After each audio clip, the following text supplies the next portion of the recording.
દાદા અને દાદી અને ભગવાનને સાક્ષી બનાવી અને મનસુખ દાદાને સાક્ષી। मेरा नाम हरीश मेहता है। मैं क्रॉप केयर फेडरेशन का एक सीनियर एडवाइज़र हूँ। हमारा जो प्रोग्राम था आज का मकसद यही था कि जो काश्तकार यहाँ आते हैं, फार्मर्स आते हैं, जो तूर उगाते हैं, उनको इस फसल के बारे में जानकारी दी जाए और जो फसल पे छिड़काव होता है उसमें सेफ्टी क्या लेनी चाहिए उसके बारे में बताया जाए। क्रॉप केयर फेडरेशन का यही एक मकसद रहा है कि हम लोग काश्तकार को एजुकेट करते हैं, उनको अवेयरनेस देते हैं कि जो यूज़ है पेस्टिसाइड का वो बहुत ज़रूरी है। सही तरीके से यूज़ करिए, सही मात्रा में यूज़ करिए, सही समय पे इस्तेमाल करिए, जिससे कि आपको पैदावार को बढ़ाने में मदद मिल सकती है। और आज का जो प्रोग्राम था ये हम लोगों ने मेघमनी के साथ किया है। ये पहली बार है कि हमने इंडिविजुअली किसी कंपनी के साथ अलग लोकेशन पे किया है और जो हमने किट दिया है वो एक कंप्लीट किट है, जिसमें कि हम लोगों ने ये बताने की कोशिश की कि अगर ये किट का इस्तेमाल अगर आप करते हैं तो कोई भी एक्सीडेंट होने की कोई गुंजाइश नहीं है, इनहेलेशन की कोई गुंजाइश नहीं है। पेस्टिसाइड का यूज़ है वो बढ़ रहा है और यही एक बड़े प्रॉफिट के ध्यान की बात है कि हम लोग हिंदुस्तान से कई कंट्रीज़ को एक्सपोर्ट कर रहे हैं। बताने का मतलब ये है कि हमारी जो क्वालिटी है वो ग्लोबली बहुत एक्सेप्टेबल है और हमारे जो काश्तकार हैं वो काफ़ी नॉलेजेबल हैं और वो सही तरीके से इसको इस्तेमाल कर रहे हैं। धन्यवाद। ट्रैवल हूँ, crop care federation of India में एग्जीक्यूटिव डायरेक्टर हूँ। आज आपने क्या मार्गदर्शन दिया और फार्मर को किस तरह से एजुकेट किया? जी, हम लोगों ने आज जो मार्गदर्शन दिया है वो है प्रॉपर यूज ऑफ एग्रोकेमिकल्स। कितनी मात्रा में, सही मात्रा में कीटनाशक इस्तेमाल करना, और जब आप कीटनाशक इस्तेमाल करते हैं तो अपनी भी ध्यान रखना है कि किस तरीके से वो अपना भी सेफ रखे।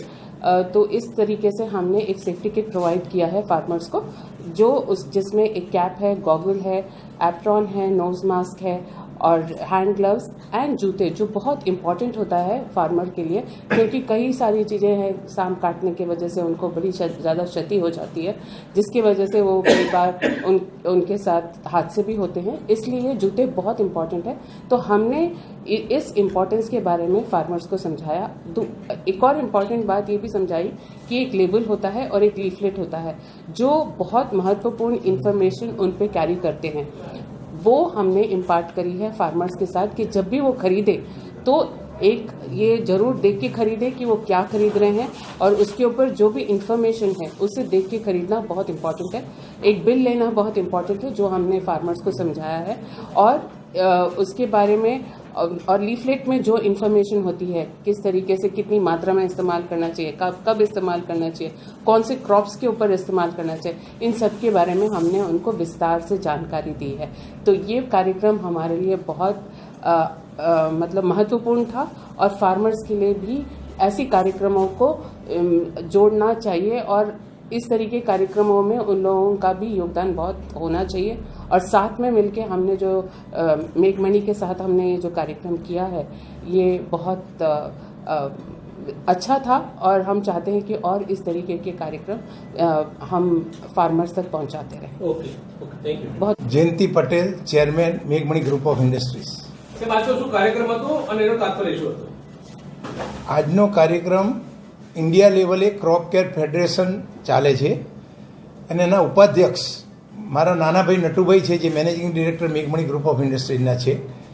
એના નેજા હેઠળ આજે આપણે 600થી વધારે ખેડૂતોને ભેગા કર્યા અને દિલ્હીથી એક્સપર્ટ્સ મિસ્ટર હરીશ મહેતા અને નિર્મલાજી આવ્યા અને બધા ખેડૂતોને અમારા જે ટીમ છે એ લોકોએ તુવેરથી, કપાસથી, બાજરી, જુવાર, એમાં જે પ્રોબ્લેમ આવે, રોગ આવે ત્યારે જ્યુડિશિયસ યુઝ પેસ્ટિસાઇડ્સનો કઈ રીતે કરવો, એનો લેબલ વાંચવું, એ પ્રમાણે બધું વાપરવું જોઈએ, જેથી કોઈને કંઈ નુકસાન ના થાય અને એની ફળદ્રુપતા વધે। કપાસ 10% વધે, બાજરી, જુવાર, બાજરી બધા જે છે એની પ્રોડક્ટિવિટી કઈ રીતે વધે અને જ્યુડિશિયસ ઉપયોગ કઈ રીતે થાય, એના માટેનો આખો આજે સમારંભ હતો। ઇન્ડિયા લેવલે દરેક રાજ્યમાં નિર્મલાજી અને હરીશ મહેતા જાય છે, ખેડૂતોને ભેગા થાય છે અને ગાઈડન્સ આપે છે। આજે અમારા માટે સોનેરી દિવસ છે કે મેઘમણી અમારા પોતાનું વતન માંડલ તાલુકો અને અમારું નજીકનું ગામ ત્રેટ, એના આંગણે આ અવસર આવ્યો અને જે બધા ખેડૂતોને એમના પાક રિલેટેડ અને કઈ કઈ જંતુનાશક દવાઓ, કારણ કે મેઘમણી તમને ખ્યાલ છે 80% એક્સપોર્ટ કરે છે, એટલે એની ક્વોલિટીમાં તો કોઈ શંકા નથી। પણ અમારા જે નવા મોલેક્યુલ આવ્યા છે, જે ઘણી વખત ખેડૂતો કમ્પ્લેન કરતા હતા કે અમુક ઈયળો મરતી નથી, અમુક રોગ જતા નથી, અમુક ફંગસ જતી નથી, એના માટેના બધા મોલેક્યુલ લઈ અને મેઘમણીએ આજે 5 ટેકનિકલ મોલેક્યુલ બજારમાં મૂક્યા છે આ મોસમમાં, અને એ પણ મલ્ટીનેશનલથી અમે બહુ સારા ભાવે માર્કેટમાં મૂકવાના છીએ, કારણ કે અમે તો ખેડૂતના છોકરાઓ છીએ, અમને ખબર છે ખેડૂતની પરચેસિંગ કેપેસિટી કેવી હોય. એટલે એ ધ્યાનમાં રાખી અને આજે અમારા મોલેક્યુલ અમે મૂક્યા. અમારી સાથે અમારા પુણ્યા સાહેબ, શૈલેષભાઈ, આખી ગુજરાતની ટીમ હતી.